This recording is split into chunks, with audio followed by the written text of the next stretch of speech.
Bonjour, agus Gia Dív.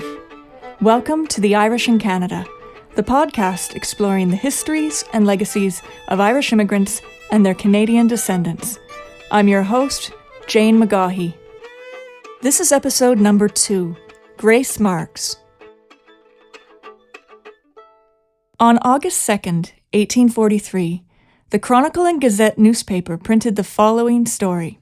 Quote, "It is our most painful task to record the most horrible tale of murder which has probably ever happened in Canada West. Thomas Kinnear, a Scotch gentleman of good family and fortune, was found on Sunday horribly murdered in his own house at Richmond Hill, the body thrust into the cellar. Suspicion fell on his servants. One of them, a man named McDermott, was traced into town with one of his female servants." End quote. James McDermott and Grace Marks, 2 Irish servants, were arrested for the brutal murders of Thomas Kinnear and his housekeeper, Nancy Montgomery. McDermott was portrayed in the press as a wicked, wild Irishman. The fact that both of the accused were from Ireland fit with social prejudices that the Irish were naturally violent and criminal. At McDermott's trial, it was revealed that Nancy Montgomery had been pregnant at the time of her murder. After only 10 minutes, the jury found McDermott guilty, and he was sentenced to hang. Grace Marks also received a guilty verdict, but in her case, the jury recommended mercy. Grace fainted when the judge condemned her to death by hanging. But her sentence was later commuted to life in prison because of her extreme youth, she was not yet 17, and because she was a woman. James McDermott was hanged in Toronto on November 21st, 1843. To the very end, he maintained that Grace was the real mastermind behind the murders. Even on the morning of his execution, he still insisted that Grace had been the one to strangle Nancy Montgomery with the white handkerchief. "Grace Marks is wrong in stating she had no hand in the murder," he said. "She was the means from beginning to end."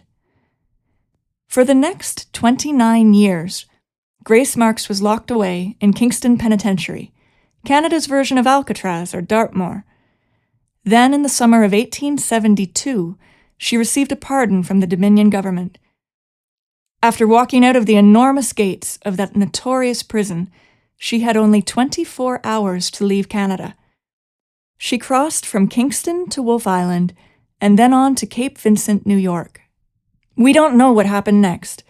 Despite being one of the most famous women in 19th century Canada, we don't know when Grace died or how or what kind of a life she lived after being pardoned.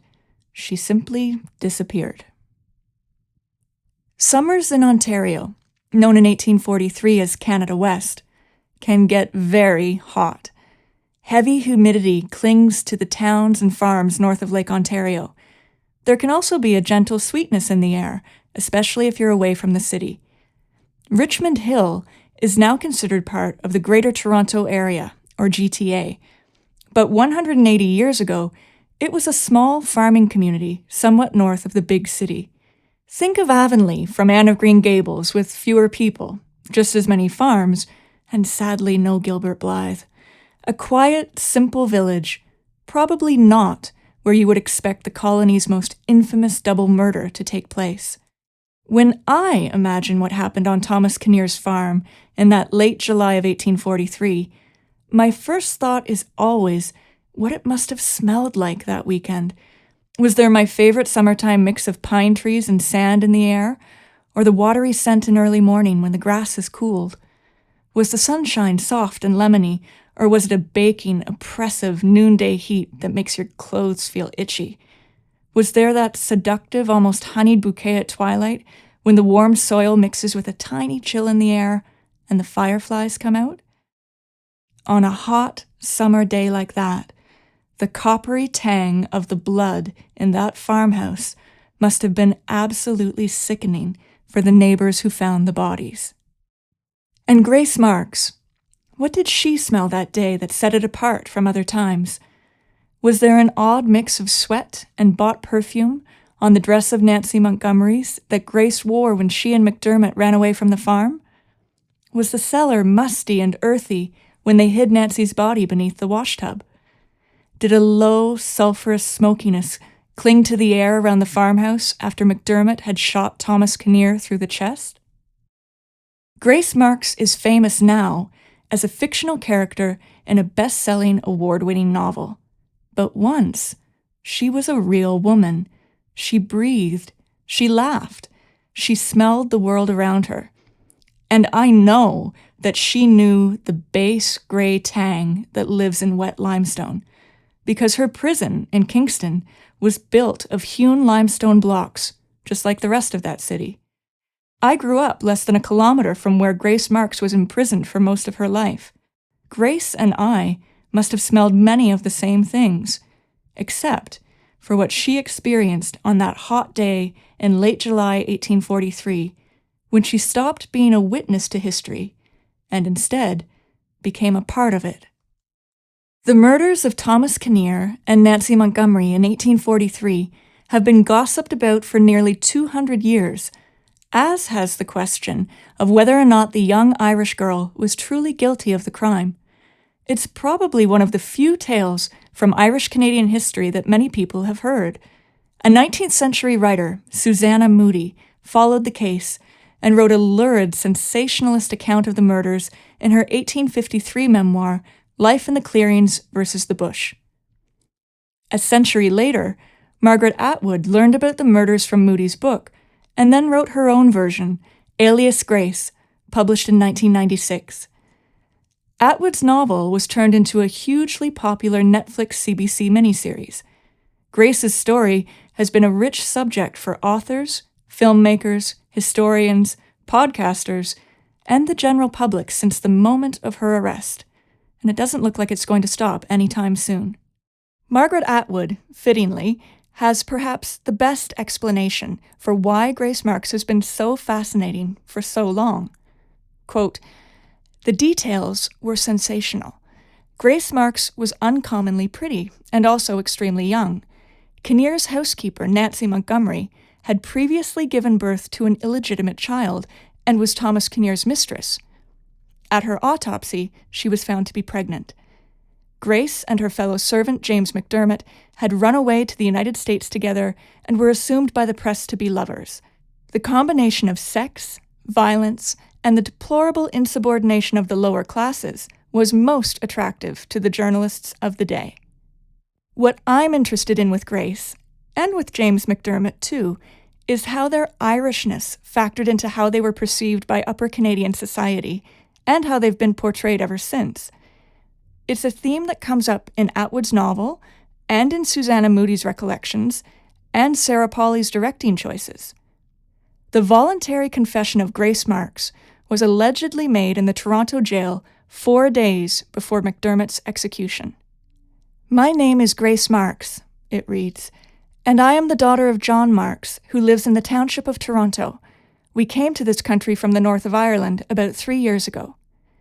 This makes Grace part of the massive wave of emigration from Ulster to British North America in the pre-famine period. There has often been a presumption that Irish Protestants came to Canada, while Irish Catholics went to the United States. It's of course immensely more complicated than that, but complicated history doesn't always fit well in Facebook posts or clever headlines. James McDermott, meanwhile, stated in his own voluntary confession that he was a 24-year-old Irish Catholic who had been in Canada since 1837 and had served in various regiments since the 1837 rebellion. James was taken on as a servant on Thomas Kinnear's farm at the end of June 1843, about a week before Grace was hired by Nancy Montgomery to be the maid.